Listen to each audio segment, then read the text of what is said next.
this is the first of our sessions that really will last for at least a year, if not 2 years, looking at individual parishes and what was happening in those parishes in the 1790s. Now, why pick the 1790s? Well, one thing is that it was the time when people were starting to think about migrating out of Scotland to many parts of the world. For example, most of us here in this meeting are descended from people who had migrated at some stage from Scotland. And of course, many also migrated to the larger cities, particularly to around Glasgow. And even to Inverness, you know, before, and at this time they'd been very settled, and we'll get a snapshot by looking at parishes of what life was like in these places at that time before migrations really began. Of course, if you go back to think about the particular aspects of the parish, you'll learn all sorts of things. You're going, yeah, you'll learn about the size, too many. Is that you doing that? Oh, yeah. What's happening? Where are we? Oh, we're just still at the first. Go down one more. If you go one more. And one more. Yeah. Oh, no, you've gone. No, this isn't in my talk. Yeah. Go back. So, yeah, back a couple more. That one. There.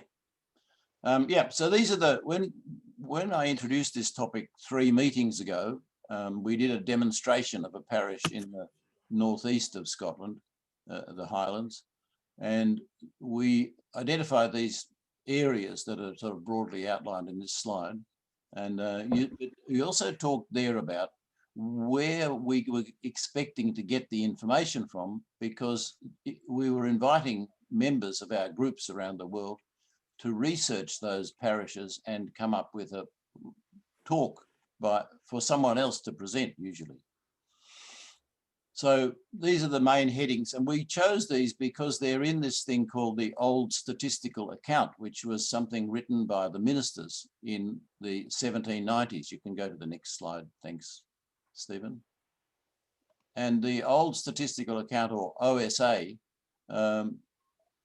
was to be used by these people who were researching the topic, perhaps to be presented by others. Now, they would then come up with, if they can, some PowerPoint slides and send those on, and hopefully some presenters will emerge. And I would invite anybody who's here in this meeting today to join us as a presenter and give me a message to say they're happy to present some material that might have been prepared by somebody else. And that doesn't mean, of course, that if you've prepared a parish, you might like to present one that someone else has prepared. I find that quite fun myself. Next slide, please. Please offer if you have time. So we're mainly drawing on the Old Statistical Account. I want to emphasize that because someone asked at the end of yesterday's session how that name came about.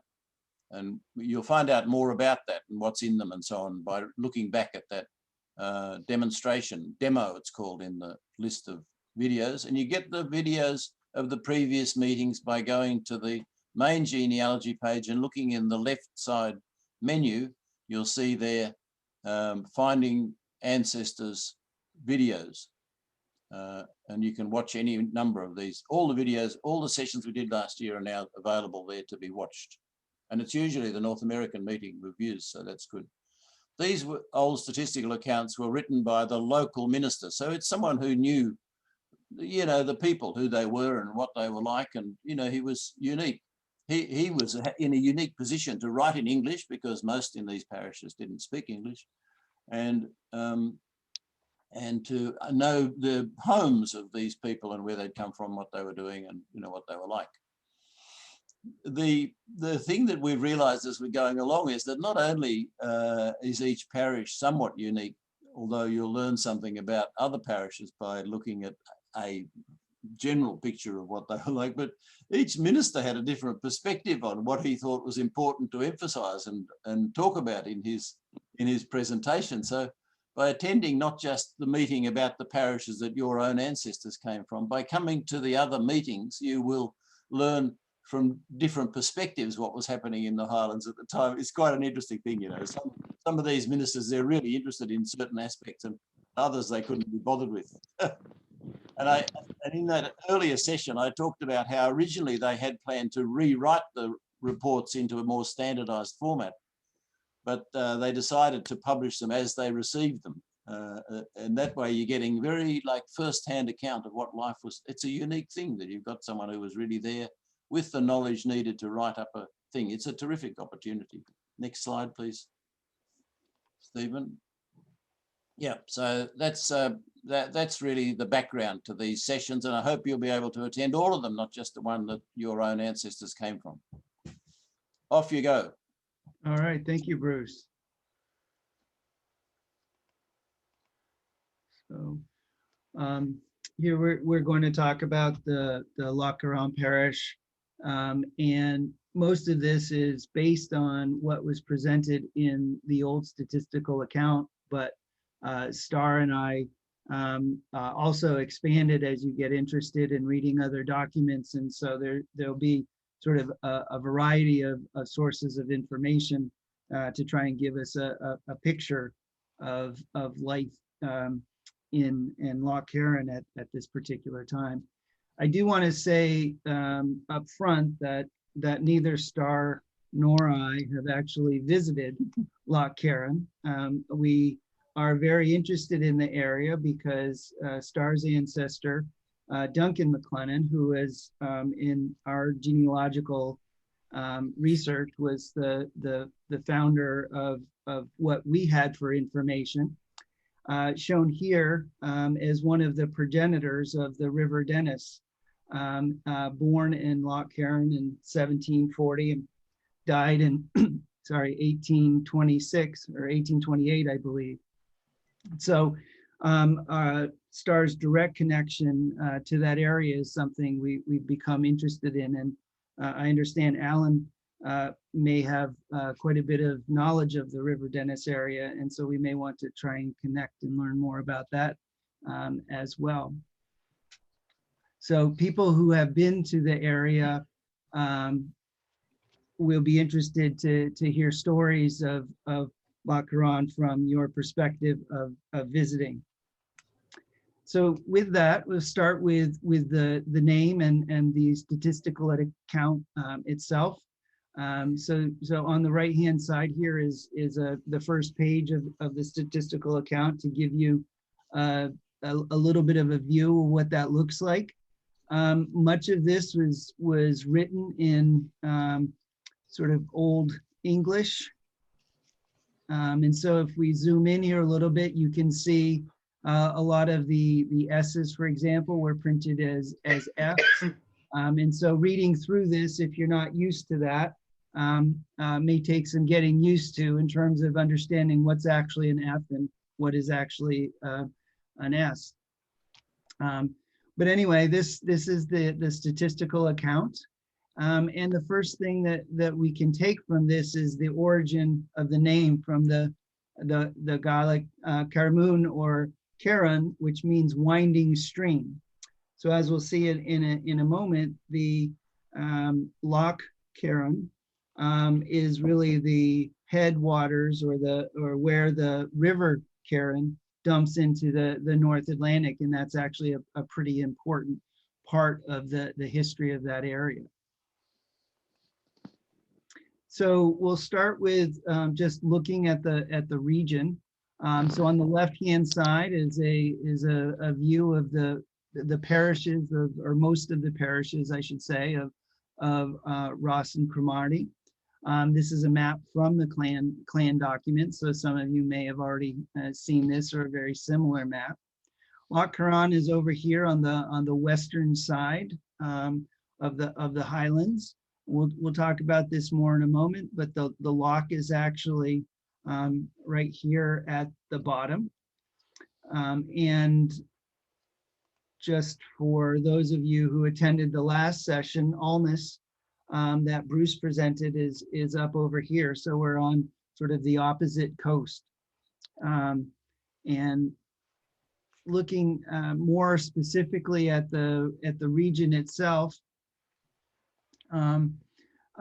this is the parish on a more topographical map with the borders close to what we see, and we'll get some more detail in a moment. So Loch Carron comes up from the North Atlantic. The Isle of Skye is out here. And then the River Carron follows up through here, all the way up along to the headwaters, which is a loch sort of in that central area. The other loch is Keeshorn on the other side. And in my reading, it's not really referred to relative to the parish of Loch Carron, but is more actually associated with the parish of Applecross, which is up here to the northwest. In total, this is about 14 miles long, and it's 5 to 6 miles wide. But you can see that really what is dominating the center part is really either the River Carron or the loch itself. And we'll see that that's where really the residents created settlements. One thing that I want to point out, and this did sort of become, I'd say, a little confusing for me in reading some documents, is that Loch Carron can actually sort of refer to 3 different things. There's the loch itself, there's the village of Loch Carron, and then there's the parish. Now, the village was actually originally known as Jeantown or Janetown. And therefore, in many older maps and documents, you might actually see that indicated as Janetown or Jeantown. But it was probably in the early 19th century, basically fully converted to the village of Loch Carron.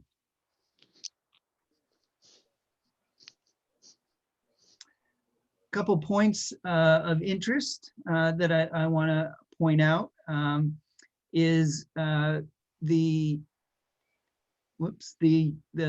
church, which is the blue dot. It actually should be up here. I'm not sure how it moved, but the blue dot up here signifies the church of the parish, which was built in 1755, and we'll see and talk about that a little bit later. But the parish was without a church for quite some time, and it really was a part of a larger parish that didn't really serve this area at all. And so when they established the presbytery parish of Loch Carron, and a church was actually built, this was actually quite a point of interest as a result of the church being built, but also the presbytery ministers coming into that area. We'll have more on that coming up. There were 2 major estates in the parish itself. Again, we'll see some of these later.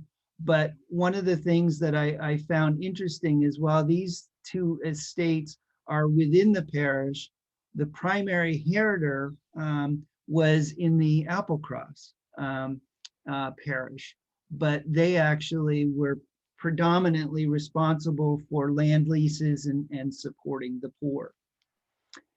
Down here, we actually have the Strome Castle, which was the seat for the McDonalds.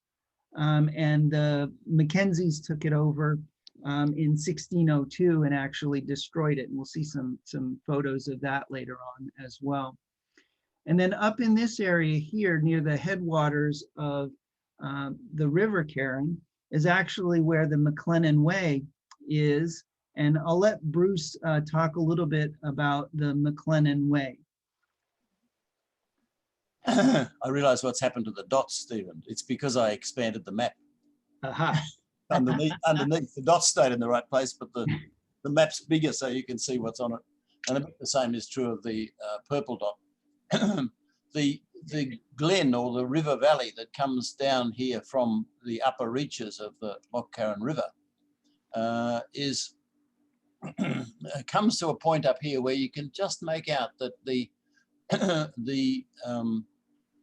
waters flowing from the river. You see in here how there's a part where this river is going in the going towards the west coast, and then further up you've got the river going towards the east coast. And there's just a little part there where there's no river. It's because that's the watershed. It's hardly noticeable when you go along that road. But around about that point, just a little bit further to the eastern side, is where there's a saddle in the mountain range that goes along the southern side or southeast side of that river valley, the Carron River. And it's through that saddle that people could, once there was quite a road that had coaches and foot traffic, and cattle driving was through this saddle. It must have been a slightly dip in the hills that go along the side. And it's through there that people would pass who were traveling from the west coast of Scotland across to the east coast, and then go on through this part of Scotland that's so famous for the MacLennans, the Strathconnan, which is where, and we call that road that's now just a pedestrian track, the MacLennan Way.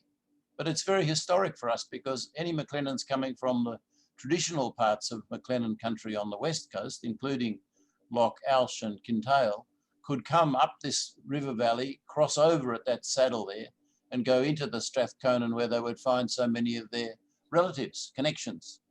And that's what we call the MacLennan Way. And you can read about that and how to walk it yourself in the book, The MacLennan Places Across Scotland, which is accessible from the genealogy webpage. Thanks, Stephen. Thanks, Bruce. So I just wanted to again point out the Loch Carron also being known as Janetown or Jeantown, and in fact I won't zoom it in, but it's actually listed as Janetown in this map, which I think is from the early 1800s. So looking at sort of a more modern view, this is a satellite view, of course, of the region with again the parish highlighted, or the boundary of the parish highlighted in black. This comes from the Gazetteer for Scotland. And what we have here are the settlements are identified by the pink stars, and on the left-hand side is the listing of each of those settlements, and you can see that they follow the river or are along the Loch Carron or Keeshorn here to the west. In terms of sort of the topology, you can see that it's very mountainous with the exception of the river valley. There are a number of Munros, which exceed the height of 3,000 along this area here. There's a number of lochs that are part of it, or individual waterways which are identified by these wavy blue lines. Again, Strom Castle's down here, really at the mouth of the loch. Applecross parish is up here to the north and the west, and Loch Alsh is down here to the south and east.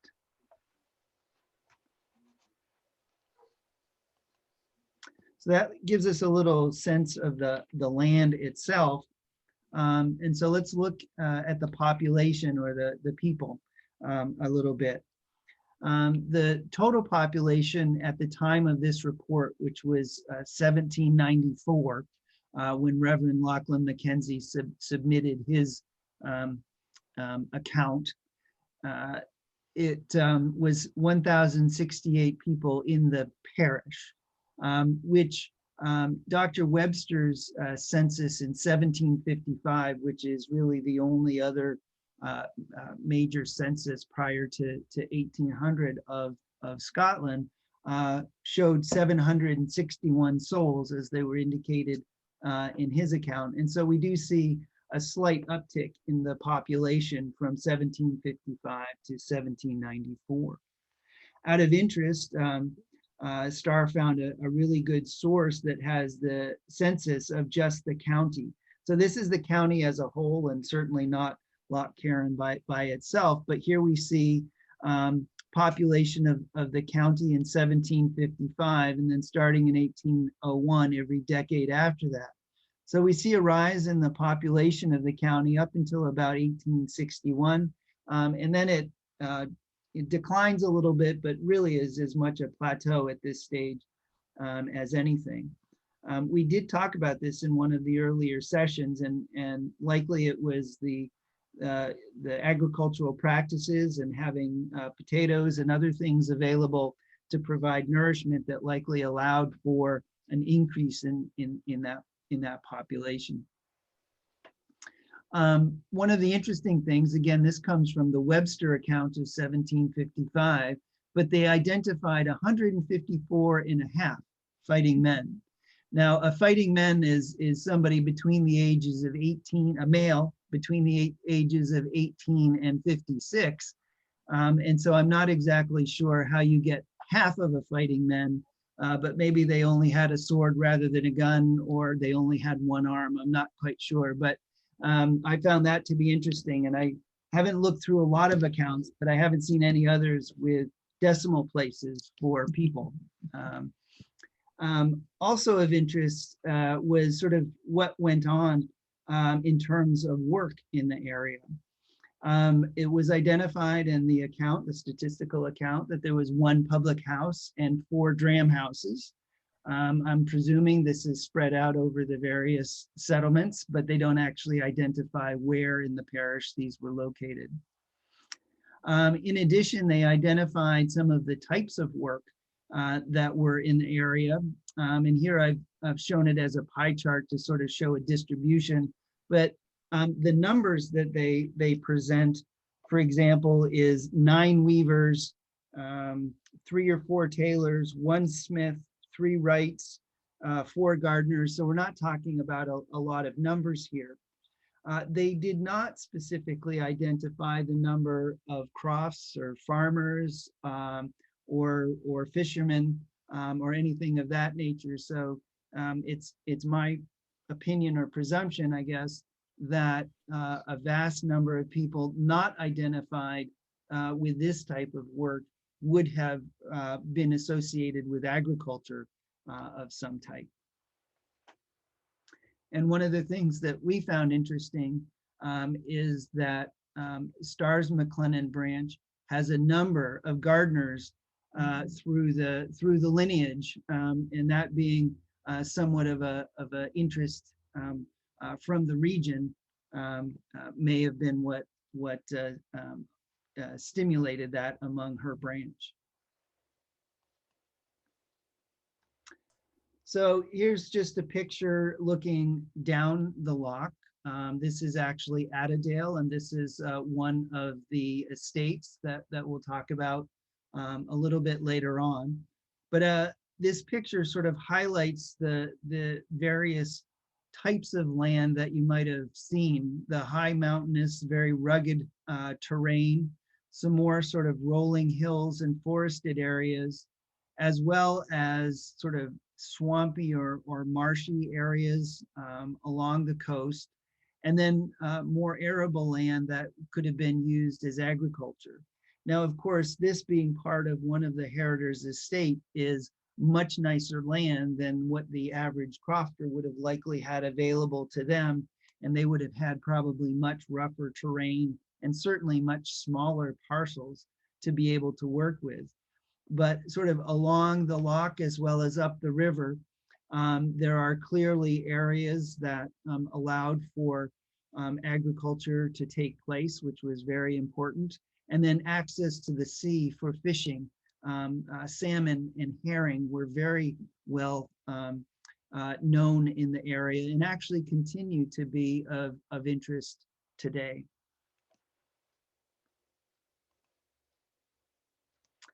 The account talks a little bit about the agricultural conditions of the land, mentions that it was either clayey or sandy and light, and I'm sort of speculating that it would have been more sandy towards the water and probably more clayey and harder and rockier the further away from the watershed that you moved. I also found it quite interesting that it talked about the different manures or compost that was used in the land itself. and made of seaware, shelly sand, and lime.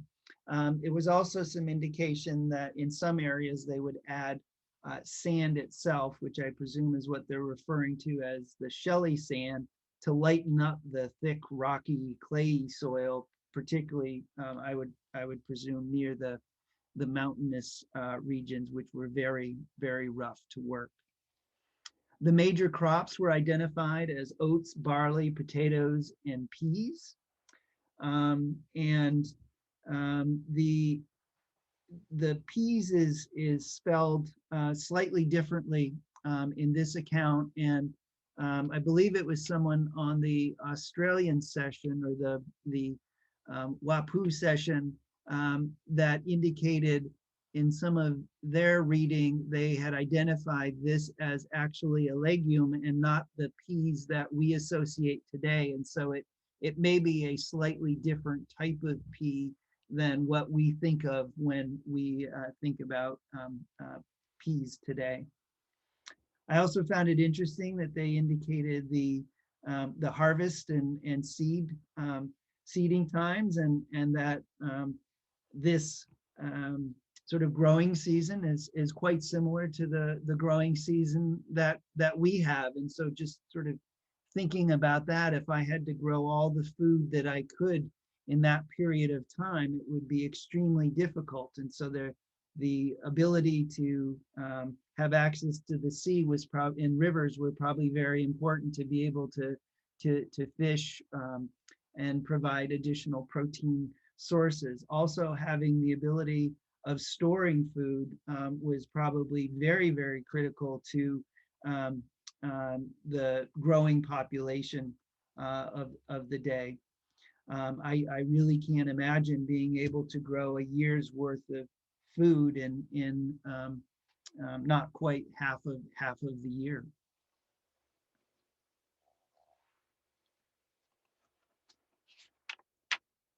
One of the big or important sort of advances in agriculture was the plow, and shown here on the left-hand plaque is actually from a table stone or a gravestone that's in the Agricultural Museum near Edinburgh.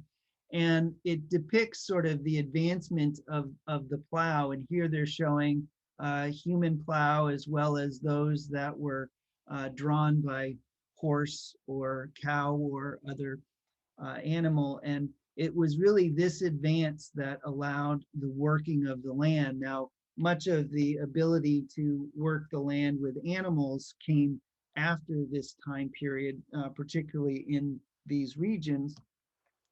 But on the right-hand side, we can see two different plows that were shown. The first one in the foreground is referred to as the old Scotch plow, and this is the simplest of plows, and often is not made of any kind of metal, and therefore is not able to be used in very harsh and particularly rocky soil. So one of the things that advanced this was the cast crom or crooked spade, which was the first advancement made in the region. And this had a steel foot to it. And so that steel foot allowed working of harsher soil and therefore access to more land for farming. And I just again want to sort of highlight the fact that this is really the everyday person's farm as opposed to the estate owner's farms that would have had quite a bit better soil and better land. But even with this, we're talking about very difficult land to work and extremely harsh conditions to try and grow your family's food, if not for source of income, just for survival.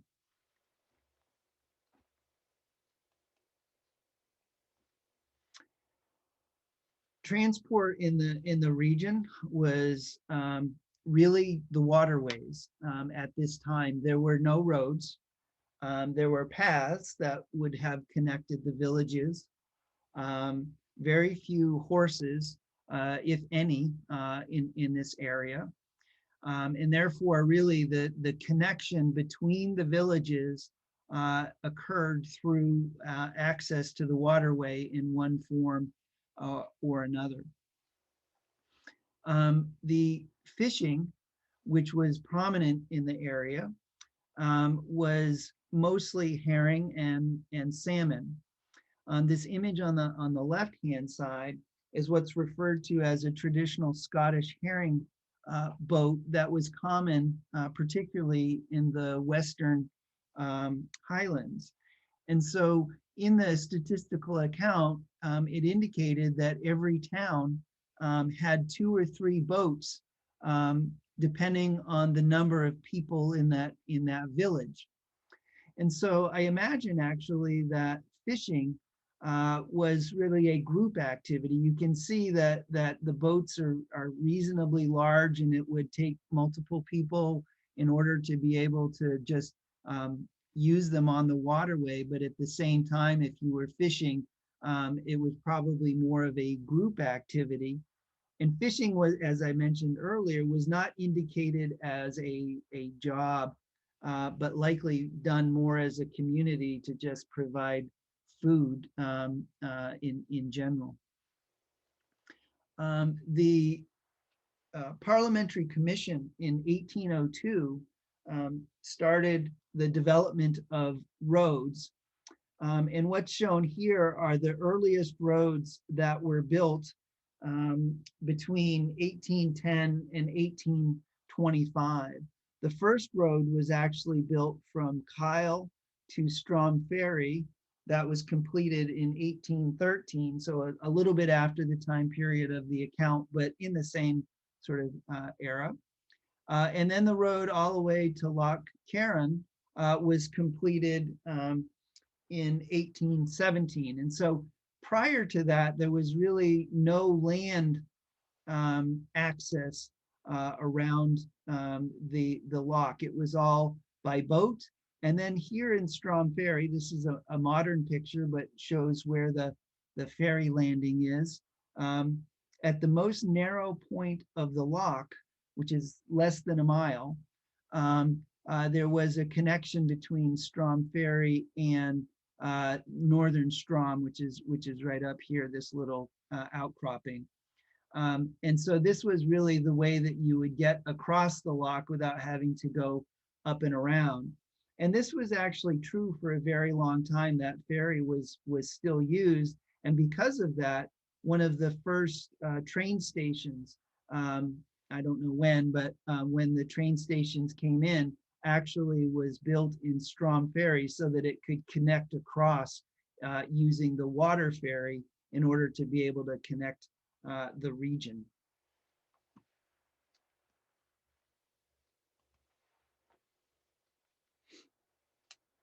So the heritors of the region, there were 3 of them identified in the account.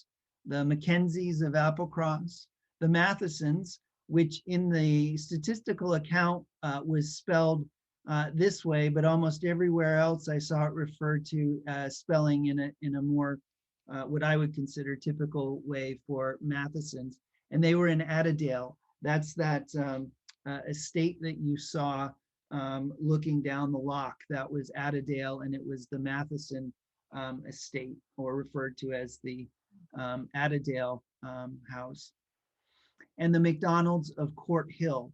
So Court Hill is on the western boundary, and it sometimes shows up listed in the Loch Carron parish, and I've also seen it listed in the Applecross parish. And so it was right there on the border between the 2 parishes, and perhaps depending on where they thought they were, was indicated in one parish or the other.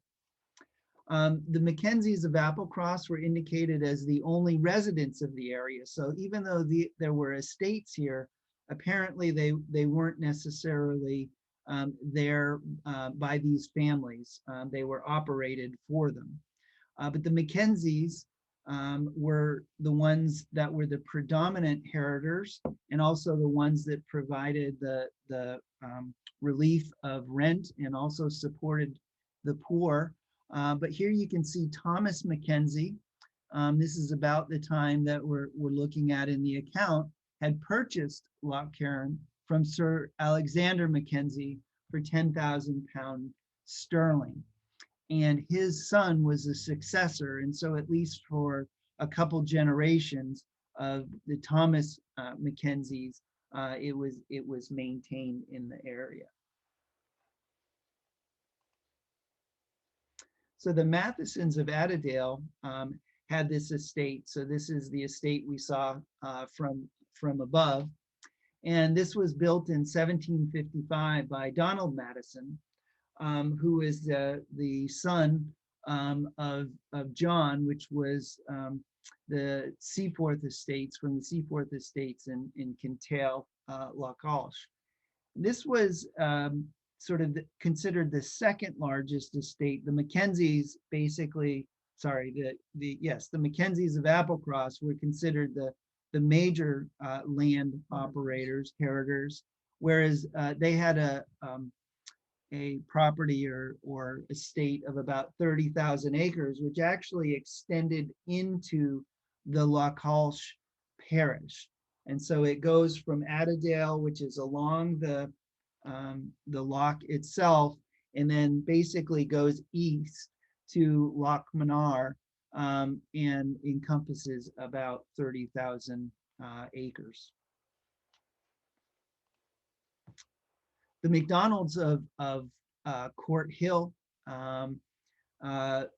built an estate later on, which unfortunately today is in ruins, but it was built and is considered the smallest estate of the parish. It belonged to Major Alexander MacDonald, which was the great-grandson of Sir James MacDonald, 9th chief of the MacDonalds family.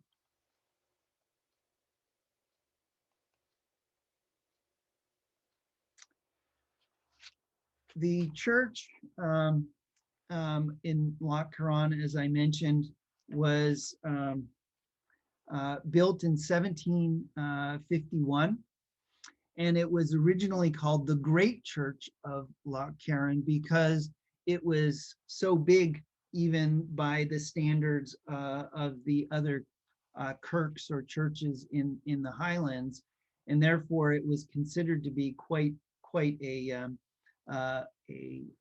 church or kirk. It was dedicated to Saint Melruba, who was an Irish saint, and was known to wander the lands of the Isle of Skye, as well as the Western Highlands. And it's indicated by the Highland Historic Environment Record that this area may actually be of great archaeological interest, because it is believed that Melruba visited this area and well prior to the church being built. But one of the reasons this location was chosen for the church was that it is believed that he visited that area. So in the historic records for the Highlands, this is considered to be an important archaeological area, and they prevented any kind of digging or building around this area. The church lasted until 1826, when they built a new church, which is about 200 meters north of this region. That church is still standing, and if you do a search for the old church of Loch Carron, you'll probably get pictures of that church and not the ruins of the original church. But you'll also notice that they're calling for funds for preservation, and so that church is in need of some repair, but at least from the outside you can see what the church looked like, and it's bigger than, its footprint anyway, is bigger than what appears to be the remains of this church.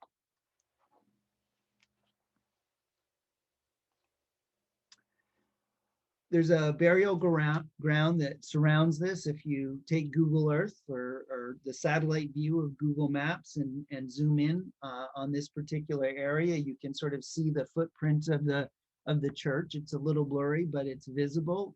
And then you can see what's referred to as the old burial ground. It's highlighted by stone walls in some places, and then there's wrought iron fences and other, which still, based on the pictures that we've seen, is in pretty good shape. It actually looks out at the lock in this direction here. There's a modern road there, but then the lock is just on the other side of it. As we were looking through pictures of the ruins, we found one with a table gravestone, and to us, Star identified this, and she called me over and she said, "Read that." And we both believed that this said Donald McLennan. We were also able to read the dates and the wife, Catherine. So we went to the clan database, and we're able to find Donald McLennan. Here's the ID number with wife Catherine, and their dates matched up. And so we're pretty sure that this is one of the earliest McLennans in the area. It is the earliest death record for Loch Carron in our database. And so presumably may have been one of the earlier families to that region.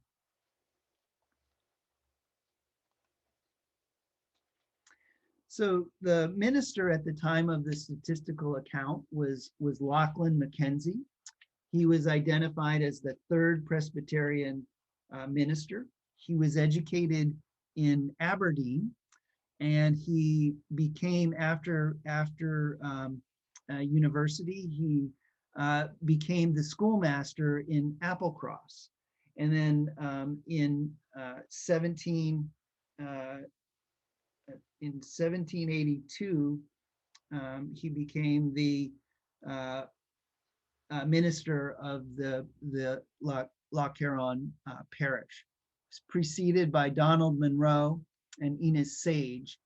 And we're going to talk a little bit more about Enos Sage, but he was quite the person in Loch Carron history, particularly as it relates to bringing religion and church to the area.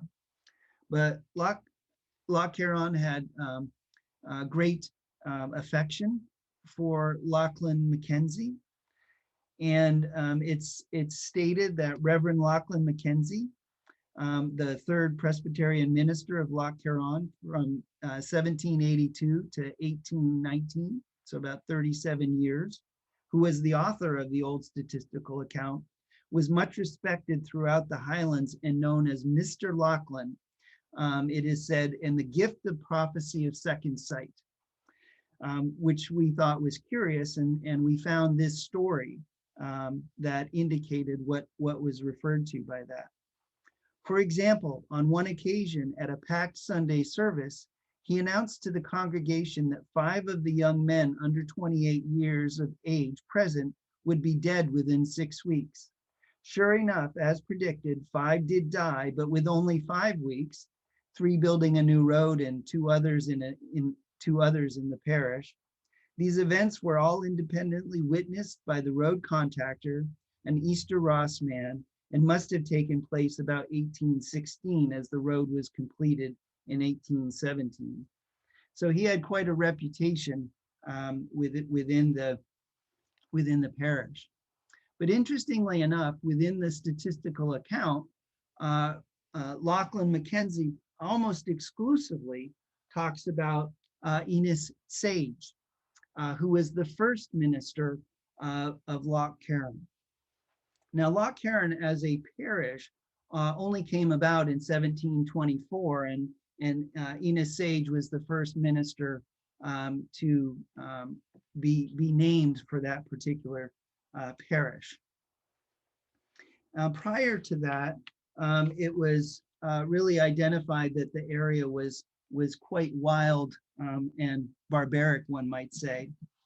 And so here's a statement from the old statistical account that Lachlan Mackenzie wrote.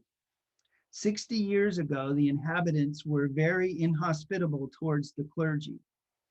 A wise providence, however, which always raises fit instruments for carrying forward its plans of mercy towards men, sent among them Mr. Enos Sage, the first minister of Loch Carron Parish. However, he didn't have an easy time when he came to the parish in either establishing the religion or even becoming known within the parish itself.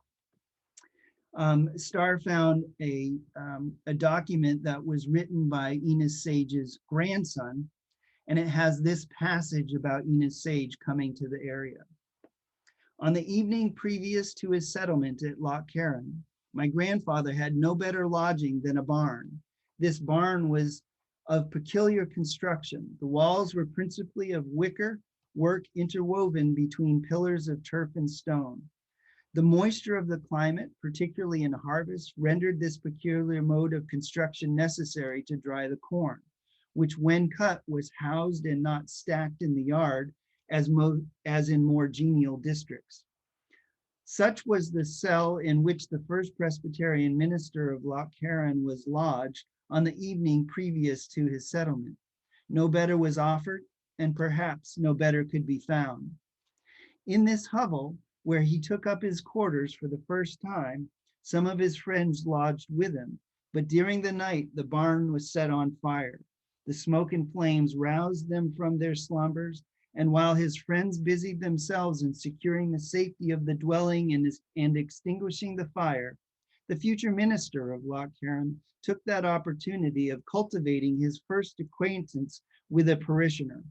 Rushing out half dressed, he saw the incendiary throwing away the torch and making good his retreat.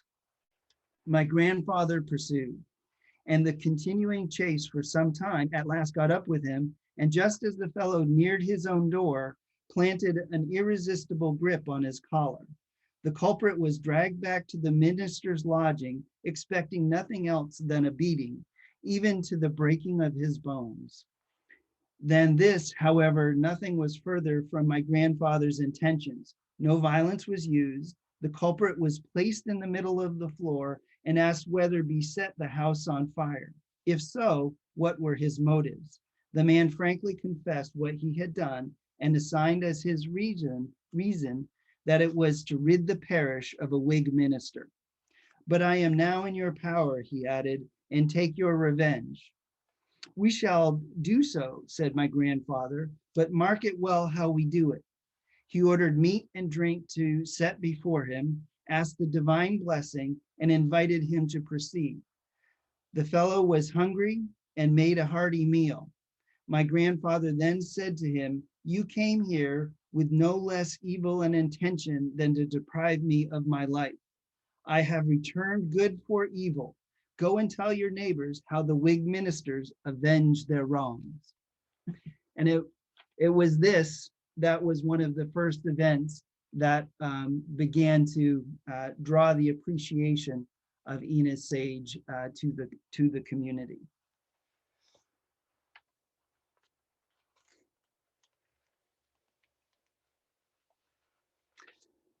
So one of the notes is identified as the character of the people. And this is actually quoted directly from the statistical account, but based on the barbaric origins, as we've just heard prior to Enos Sage, we can see that within about 40 to 60 years, they became warm Christians and were hospitable, charitable, engaging, and obliging. Although many of them do not dislike the present world, it cannot be said that they have entirely forgot the next. But it must be owned that very few of them would refuse a dram if it were offered them. So we know where the source of the public house and dram houses came from in their interest of drowning out present day. There was only one school identified in the area, It was indicated there were 20 to 30 scholars in attendance. It didn't actually say where that school was, so I don't know within the parish where that would reside, nor do I really know where the density of population was within those villages. The subjects were English, writing, arithmetic, Greek, and Latin. So I actually found this to be quite interesting for the time and the type of disciplines that were being presented. And I wonder whether or not there was an influence of Lachlan Mackenzie having been a schoolmaster in Applecross, whether there was some influence by him on the schools and subject matter that was taught. Not indicated, but seems like he may have had an interest in that particular area. The salary for the school teacher was indicated at 200 merks, which were the silver coins of the day.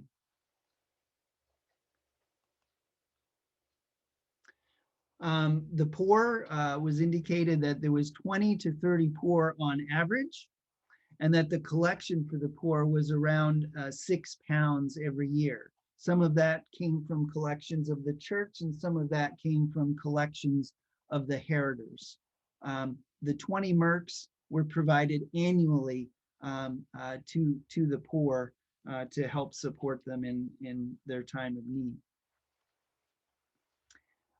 Remember that it is indicated that there are over 1,000 people in the parish, and this 20 or 30 may actually indicate more than the number of poor. So this would have been probably either the women or men who are out of work, but it also may indicate families. So the total number of poor may actually be greater than this. This may be 20 or 30 families as opposed to 20 or 30 people. I don't know for certain. One of the interesting advances of the time was the fact that they started long leases. This appears to have been new at this period. And they were 25-year leases, and it was specifically stated by Reverend Lachlan that this improved the housing, improvements to the area, as well as to the industry. So perhaps by having a longer lease and knowing that there was some stability there and not having to move from place to place or being drawn out, perhaps they would invest more.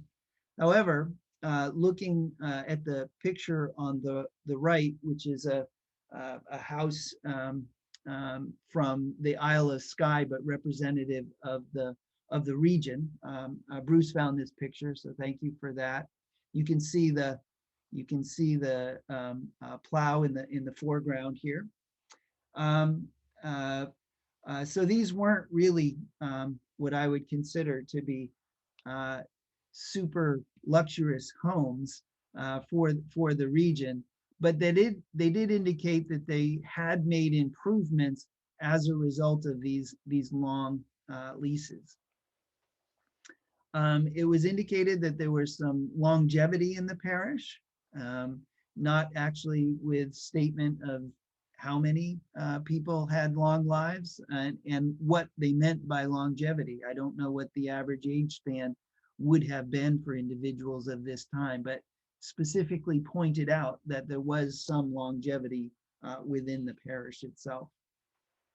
The common diseases were indicated as rheumatisms and fevers, and it was thought to be due to the cold and improper feeding. They constantly discuss the wet climate that's present and refer to sort of that cold and wet, obviously contributing maybe to some of the poor health of the land, of the people in the land, I should say. Common in the area was Gaelic and some English. in an account, the Fasti account of Reverend Mackenzie, it indicated that few were able to read and write Gaelic or English, and very few were able to read and write both. So it was still a very commonly oral traditions that were present in this area. In fact, it was Reverend Mackenzie that started to dictate that English had to be used in the area. There was statements indicating that the thoughts are just natural and the language, for the most part, beyond the reach of criticism. And this really is referring to the fact that the area had a number of poets and songwriters, and there was quite a tradition of this in the area, and that Gaelic is the language of descriptive poetry. It's identified, and it's impossible to breathe the air of Loch Carron without acquiring a taste, if not a talent, for poetry. There were two brothers, William and Alexander, that were known throughout the Highlands as being both poets and composers of good songs.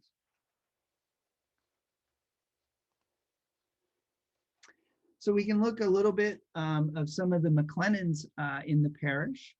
Refer you back here to Donald MacLennan. Here's the clan database showing he was born in 1716 and died in 1777, as the death corresponds to the death on the table stone. And this is actually the earliest MacLennan on record in the clan database that is listed in Loch Carron. Whether he was the first or just the only one that we're aware of. Within the database, you actually find a number of MacLennans that are buried in the old burial ground of this time period. So back to sort of Starr's roots and her particular interest in the parish. Donald Ban MacLennan is the earliest birth indicated in the clan database, born in 1721. He's the father of Duncan MacLennan, who, based on the clan database, is the same Duncan MacLennan that is Starr's ancestor, that was one of the progenitors of River Dennis in Nova Scotia, at Cape Breton. So her family went from Loch Carron to Loch Alsh. So some of Duncan's sons moved to Loch Alsh, and so Duncan was born in Loch Carron. His sons were born in Loch Carron, and then they moved to Loch Alsh before moving to River Dennis in Nova Scotia. And at that time, when they went over in 1821 on the Tamerlane, 3 generations went at once. Duncan MacLennan was quite old. You can see he died in 1828 and they arrived in 1821. And so his sons and grandsons were the ones that were Starr's progenitors of the River Dennis and the River Dennis area. Her family went from River Dennis to Massachusetts, which was where she was born and her family hailed from. So this is sort of the migration pattern for Starr's MacLennan family.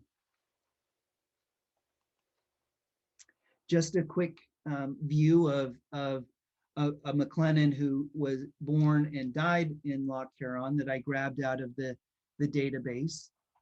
John MacLennan. He was born in 1789, so about the time period that we're talking about here. He was a farmer. So in 1851, he was the head of the family with wife Anne and 3 children. And he was a farmer of 6 acres, which I perceive at this time was a reasonable amount of land to be farming, and probably didn't actually farm the full 6 acres. This would have been very rough land to farm, particularly if they were still using some of the plows of the age. Although at this time they may have started using cattle and animals to assist in that. In 1861, at the age of 62, he's listed as a crofter, and he's listed as having a private house as opposed to a leased house. Unfortunately, he dies in 1868, not too long after that, and I unfortunately cropped it off, but it indicated he was a pauper when he died. But my understanding is that can mean that he just received some assistance and not necessarily that he was destitute or absolutely poor, that there's just receipt of support there. And so how that played out, I don't know. So Bruce has this great feature of a variety of clan statistics in the database. And so we looked at the birth numbers of births for the decades starting in 1800, right around this period. And so these are McLennan births that are in the database.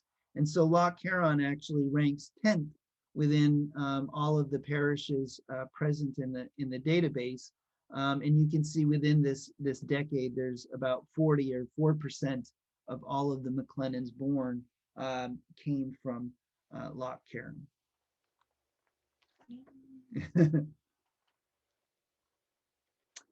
So a couple of curiosities that sort of came out of our reading. The reference to the wet and how constantly wet it was. And even when it was dry, they were looking that it was going to be wet.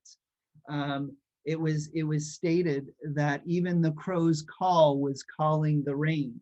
So they were pretty well focused on the weather. And I guess the curiosity that Star and I had is, well, why stay if it's so wet?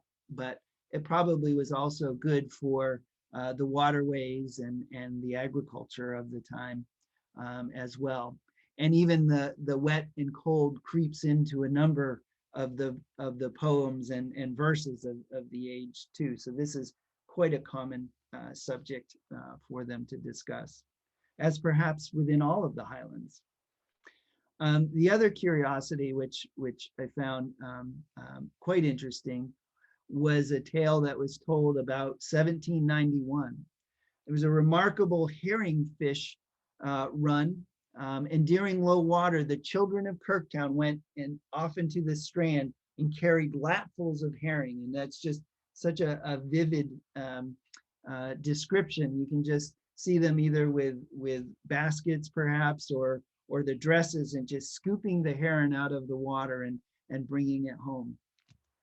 And many of the people were entirely fed on fish. But the curiosity is not really this diet or this particular run, but the fact that in 1791, there was a fever. And when they did bloodletting, the appearance of the blood was congealed as a boiled pudding or an ugly kind of jelly. So I looked into this a little bit, and what they're discussing was at the time referred to as an ague, and that ague is essentially an infectious fever.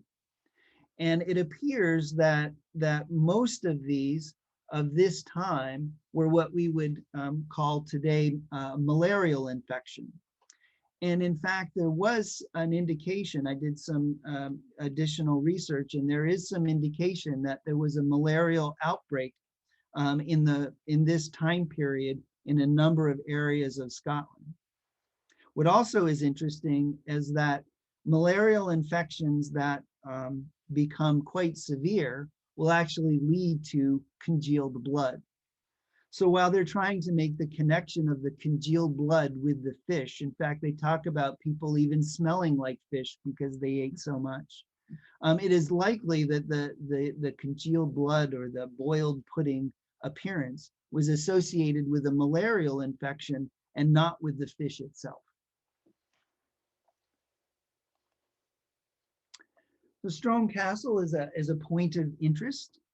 The castle itself was established in I got lost again.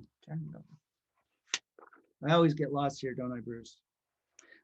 It was established in 1472 or thereabouts. It was first known or documented in 1472 and owned by John MacDonald, Earl of Ross and Lord of the Isles.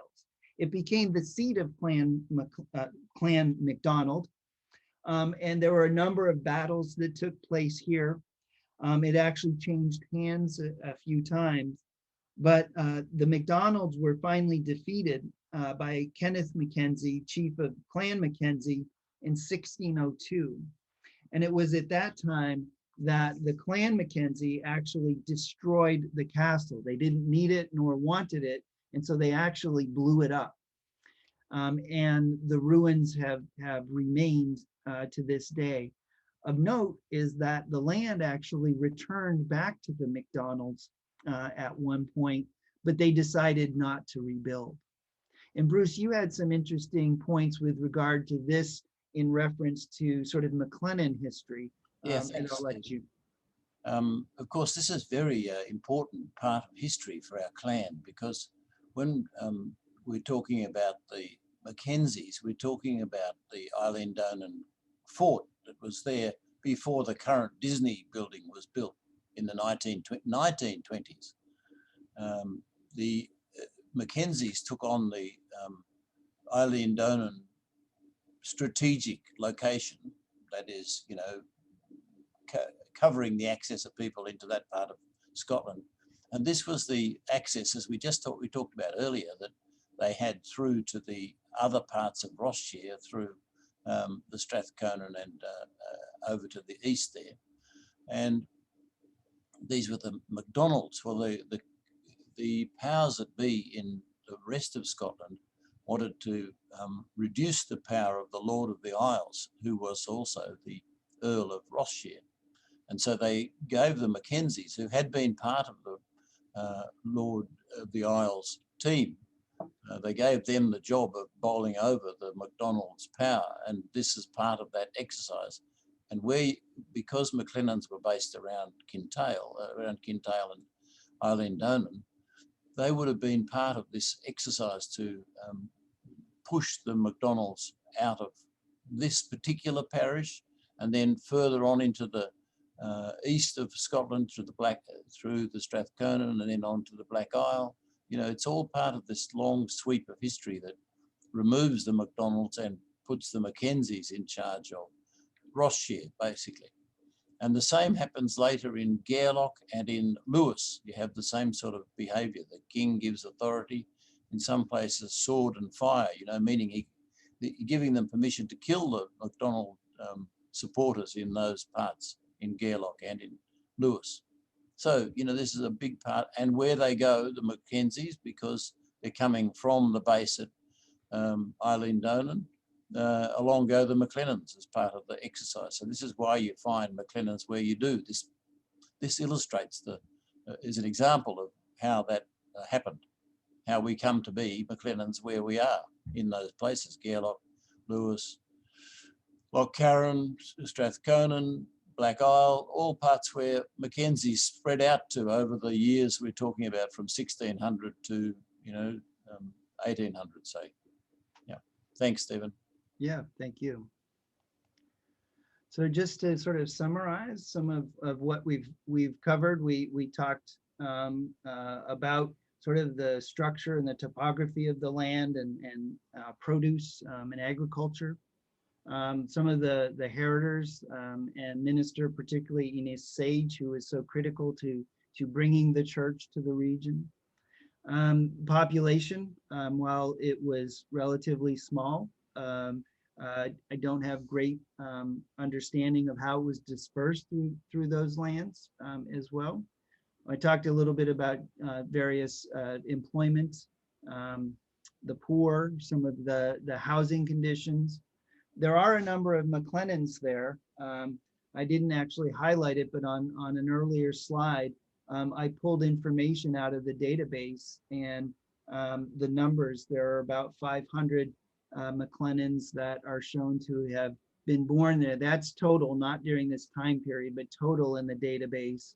A little over 100, about 120 deaths, and also a little over 120 marriages that are in our database. So Loch Carron actually has quite a few McLennans in the area. We talked about a couple interesting curiosities, and to sort of conclude, I thought that we should conclude with a verse. And so Reverend McLennan wrote that there have been likewise other poets in Loch Carron who have composed verses that are far from being despicable. And indeed, many of them would have given the highest pleasure to the greatest admirers of Homer, Virgil, or Milton, had they heard and understood them. And so he actually submitted in the old statistical account what he called statistical verses. He didn't indicate an author. It's likely from a number of people, and they were just labeled number 1 through 14.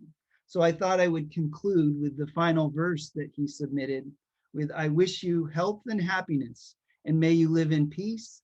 And if you would be truly great, then plead and pray for grace. With that, I will conclude. I'll stop sharing here. And if anyone has any questions, Bruce and I will try and answer them. But I think I'd really be interested in hearing from people who maybe have ancestors or who have visited the area that can, talk about their known accounts of the region.